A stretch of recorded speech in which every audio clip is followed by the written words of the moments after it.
Major transport disruption across Germany on Friday morning as a two-day strike by airport security coincided with a rail walkout.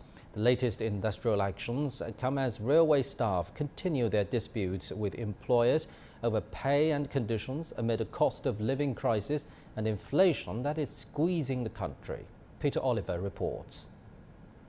Quiet at Hamburg's central station on Friday morning as the Railway Workers Union (EVG) called a walkout between 3 a.m. and 11 a.m. to coincide with the morning rush. Hamburg is one of those cities hit with the double whammy of having trains on strike while at the same time its airport is affected by industrial action. Here at the central station, most passengers told me that they understand why these strikes are happening, but they could have done without the disruption that it's caused.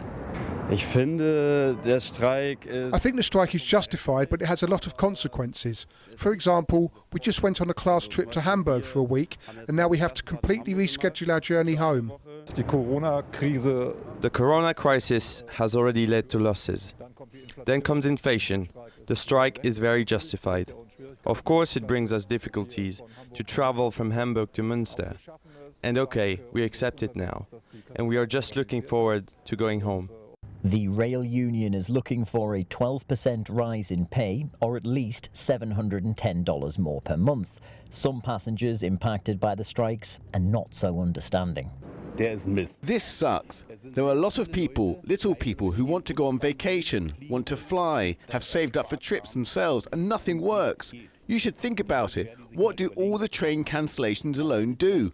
What does it cost us as a country in billions?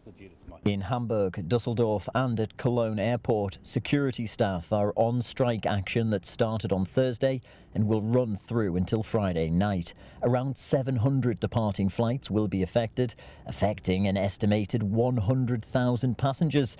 Union representatives say they've been fobbed off by employers. We have now 2 years of talks, 9 rounds of negotiations, and we are in the same place. And we noticed that the employers are playing for time. And that's why we have said that we have to increase the pace in order to actually reach a conclusion before the summer holidays.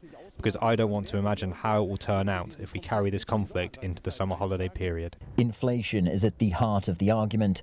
Although it has slowed to 7.4% in March from the peak of 8.8% last October, it remains relatively high, and it is reflected in the cost of living.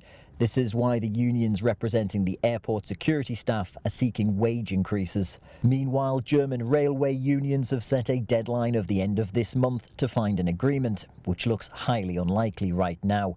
With the threat of longer-term industrial action hanging over the network, Germany could be set for a summer of transportation chaos. Peter Oliver, CGTN, Hamburg.